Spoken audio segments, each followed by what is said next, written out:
All right, welcome back. Today, Spanish-American War to World War I, Part 2. So today we're going to focus on the World War I part. Remember, you can pause as needed. So the big thing about World War I, or as many call it, the Great War, we were not really involved. The United States fought in World War I in defense of democratic and humanitarian principles. We didn't get involved right away. It took a while for the American people to want or accept that we needed to help. Because remember, during this time period, most Americans are isolationists. They do not want to become involved in the rest of the world's affairs. So really quickly, and you can pause this if you need to, but what are the causes for World War I? So basically, there's alliances. Countries throughout the world made mutual defense agreements with their neighbors, so they have to help each other when needed. Imperialism is when a country increases its power and wealth by bringing traditional territories under its control. So like an empire, you're going and taking other territories. Then you have militarism. As the world entered the 20th century, an arms race had begun primarily over the number of each country's warships and increasing the size of their armies, etc. And finally, nationalism, which we have talked about previously. Nationalism is the belief that one country is superior to the others. So for example, we're going to be talking about Nazi nationalism in World War II.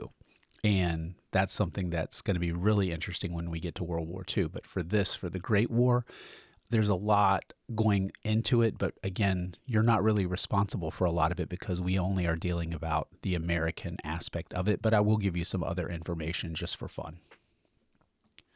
All right, so this is just for your information so you can kind of have a better idea where this war sits in terms of history.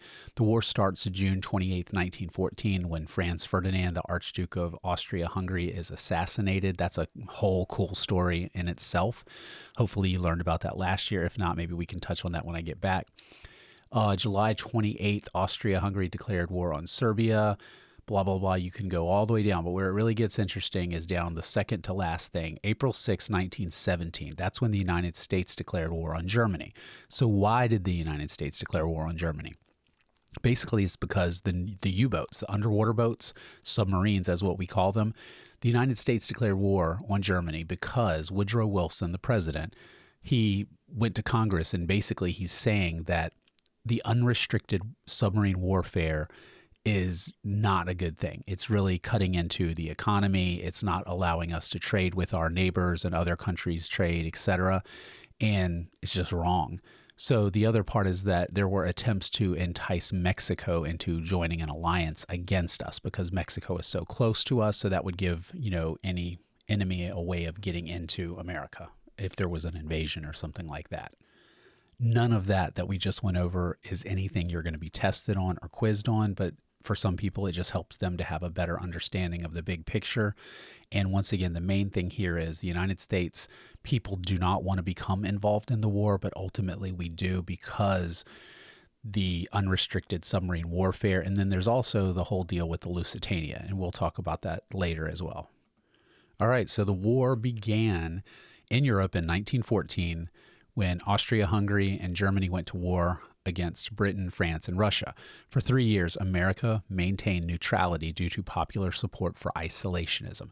So Americans did not want to send their American sons across the ocean to die over in Europe. So it was just not supported. People were like, no, we don't need to do that. We're going to face the same thing when it comes to World War II. So the decision to enter the war was a result of continuing German submarine warfare, which, again, Americans felt like that's violating the freedom of the seas, and American ties to Great Britain. Because of our relationship with Great Britain, we want to help them. World War II is going to be very similar in these regards. Americans wanted to make the world safe for democracy. That's a quote from Woodrow Wilson.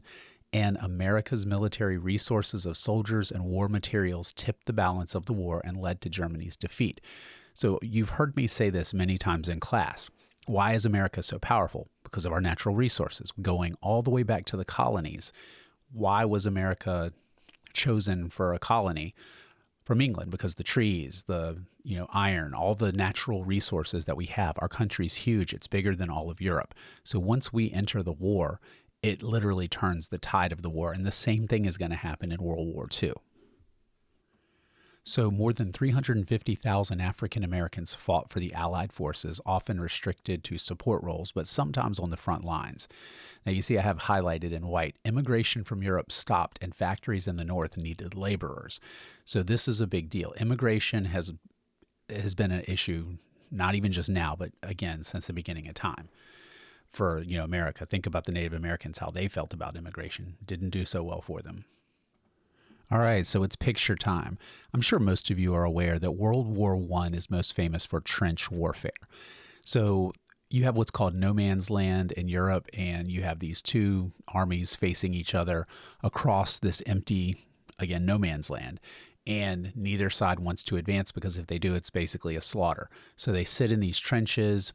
And one of the issues of that is because airplanes, for example, in World War II, you have bombers. If you really don't have trench warfare because bombers could come and wipe those out. Airplanes are just starting to be a thing, which we'll talk a little bit about that at the end of the pictures. But these are what the trenches looked like. And you can see this guy laying up on the top. It wasn't really great conditions. You get something called trench foot. It's usually wet in there, miserable, cold, etc. And we'll see examples of that. One of the movies that we're going to watch will have some trench warfare in it. But again, I'm assuming that most of you guys learned more about World War I last year in World History 2 because that plays a bigger role as it's focusing on world history, not just American history. But again, trench warfare is pretty rough. I know those of you that play Call of Duty, the trench gun, a shotgun, so you would have people sneaking through, running through the trenches with shotguns on occasion. Not as much as Call of Duty, obviously. That's, not realistic, but still it's fun. But you can see here there's barbed wire everywhere. Another movie that we'll see clips from. We won't watch the whole movie, but we'll see some clips that'll show good examples of this and how horrific that it would be. So the world, again, this is called the Great War because at this point in history, the world had never had a world war. Now, World War II is way worse, just much, much more devastating, but most people didn't know what to expect.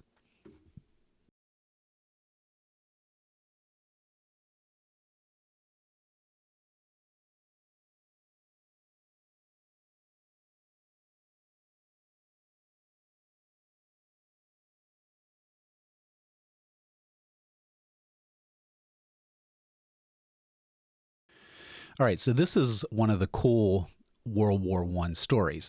Many of you probably don't know who this is, but excuse me, he is one of the world's greatest fighter aces. So in order to become an ace, you have to shoot down 5 enemy airplanes. He evidently shot down 86 enemies, and these have to be confirmed. It's not, you don't just go tell someone, hey, I shot some people down. You have to have confirmation, meaning other people had to witness, etc. So this guy's name is Manfred von Richthofen, and he is very famous because he also had a pizza business. Yes, this is the Red Baron. And when he would shoot down the enemy fighters, he would throw frozen pizzas at them to let people know that it was him that killed them. Okay, that's not true. I made that up. But anyway, yeah, for whatever reason, they decided to name these frozen pizzas Red Baron pizzas, which is kind of stupid. But if you look at the box, it does have his, airplane. Now, the thing about the Red Baron is he's very famous because, well, this is his airplane right here. This is a triplane. It's made by a company called Fokker. Yeah, it's not spelled the way you think. But anyway, this is the plane he's most famous for, but he used it the least. Now, his plane is red. Why? Because he was so confident in his aerial abilities that he basically wanted the enemy to know that he was coming. So one of the big things about him is he was a gentleman. He always spoke highly of the people that he shot down. He didn't say they were trash, like what people do online today when you play Call of Duty. They suck, this, that, and the other. No, he was very gentlemanly. So we'll talk more about him when I get back because this is a very interesting part of World War I that a lot of people don't get into. But the Red Baron, very cool story, especially how he ends up dying. In the end, he gets shot down from the ground.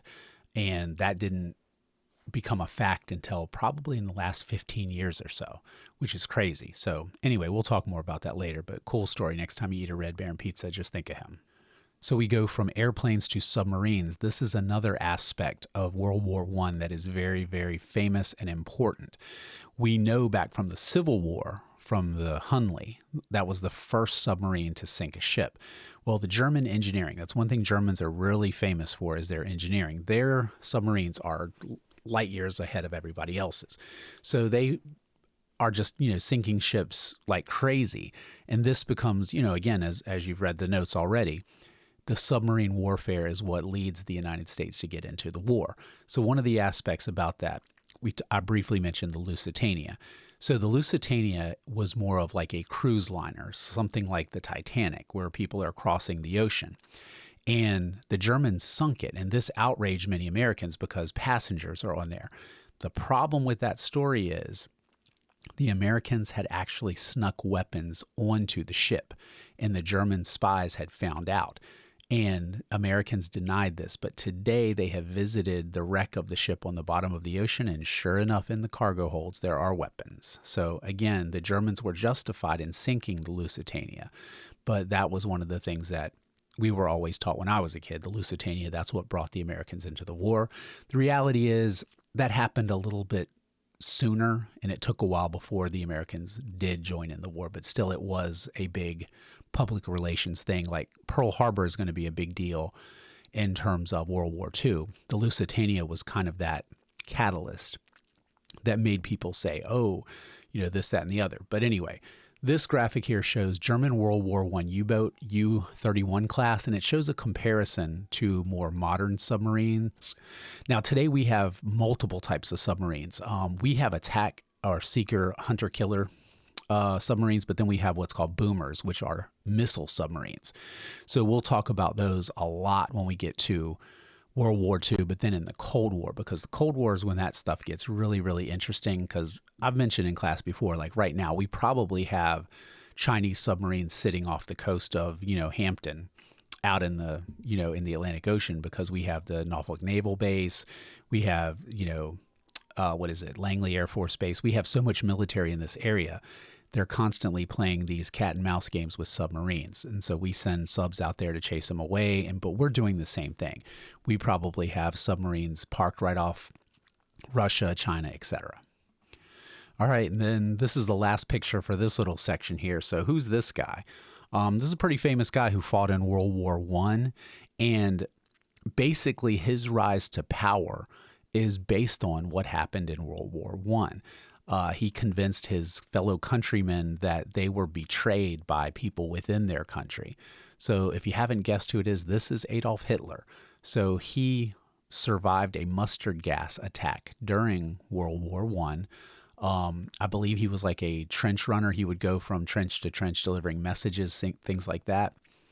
And his mustard gas attack was a big, inspiration to him to rally against the leaders that let his countrymen down.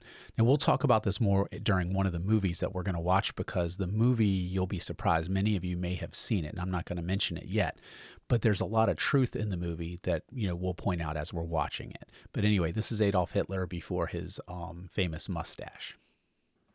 All right, I'm not going to lie, this is the most boring part of the notes. The 14 points. It should be called the 14 boring points. But anyway, Woodrow Wilson, he's the president. He has a plan to eliminate the causes of war. Well, we know that failed, right? So anyway, what are the key points? Self-determination, freedom of the seas, and the League of Nations. Now, the League of Nations, I'm sure you've studied that last year in World II. If you didn't, something's wrong. But it's kind of like the Justice League. We tried to get the Justice League and join them, but none of the Americans had any superpowers. Batman, Superman, etc., Wonder Woman. But so we had to make do with the League of Nations. But ultimately, we don't join, which we'll talk about that in another set of notes. But again, I hate to say it, but if you're going to have the exam, CSAs, SOLs, the 14 points does come into play. No, you don't have to memorize all 14 points, thank goodness, because that would be really boring. But anyway, you do need to know those three right there. So what are three of the key points? All right, so what is the League of Nations? So you can see the map here. I'm sure most of you recognize that's the Earth, I would hope at least. But anyway, you can see the dark color, that's founding members that stayed until the end. The different colors as you read through them, it just tells you. But if you look at the United States, it's gray. It says colonies, territories of non-members. So we never joined. And we'll talk about that in just a moment because that's in the notes once again. So I'll wait till that gets up there. But you can see here, today we have the United Nations. And there's a reason why we end up joining that instead, which I don't want to spoil it for you, but we'll talk about that another time as well. But the main issue with the League of Nations is that the senators, they did not want to take orders from other countries. They didn't want troops to be sent somewhere because other countries were involved. They wanted America to be in charge. But anyway, let's get to the notes. So the Treaty of Versailles failed to secure a just and lasting peace. The Treaty of Versailles is the treaty that ended World War I. All right, so this is a really big deal. I can't stress this enough. The French and the English insisted on punishing Germany severely. The United States basically said, hey, you might want to go easy on that. Think about that in life. If your parents are super, super strict and they punish you so bad, it makes you rebel, right? So what happens is the United States kind of figured, hey, if you punish Germany too severely, something bad's going to happen. They're going to fight back because you're going to make things so miserable for them. They're going to feel like, hey, we're better off if we just fight back. So that's ultimately what happens. So the Treaty of Versailles and the French and English punishment of Germany, that leads to Hitler's rise. And we'll talk way more about that when we get to World War II. You'll really like that unit. We're going to talk about not just from the American perspective, but we'll talk about the rise of the Nazis, etc. So a League of Nations was created, although the United States doesn't join. National boundaries were redrawn, creating many new nations. So that's something very confusing, even for me, is that before the war, you have one set of maps and nations, and then after the war, that changes, and you'll see that towards the end here. But then the next one, this is confusing, and for whatever reason, it always ends up on standardized tests. The mandate system was established in the Middle East. Now, they don't really tell you a whole lot. It wasn't just in the Middle East, but again, that's what the notes say. So this is one of those places where I'll kind of say, you know what, the people who make these notes, I don't know what they're thinking. So let me stop here and put up a next graphic for you to show you a little bit more about what the mandate system is.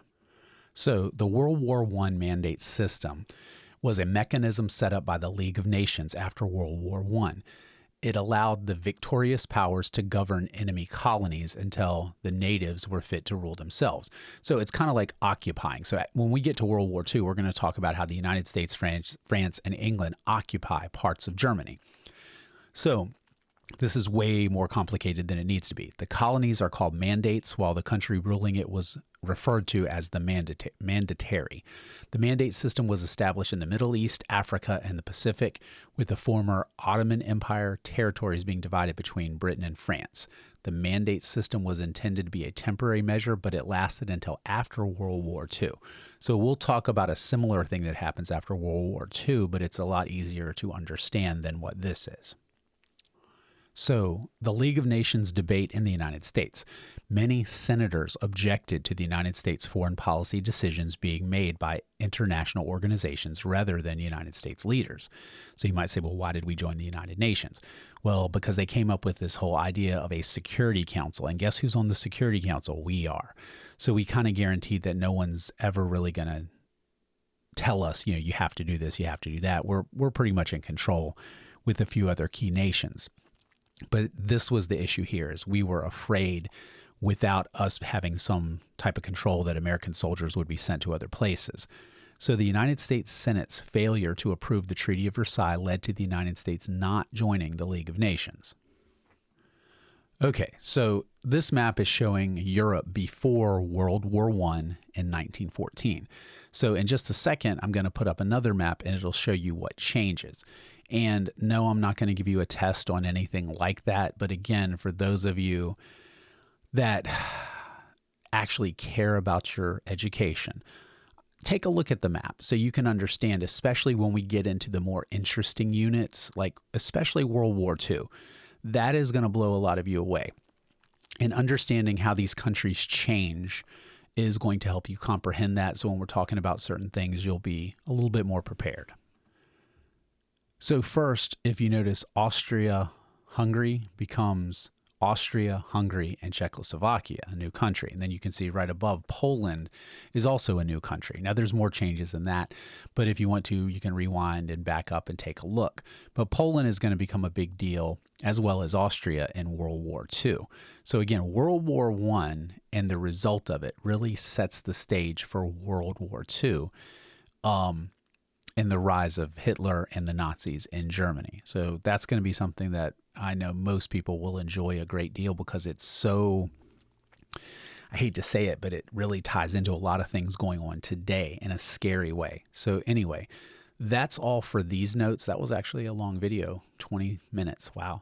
But anyway, make sure you get all the notes. Make sure you're answering the questions that I put within the packet, because if you don't, you'll lose points on that. So anyway, thank you and see you next time.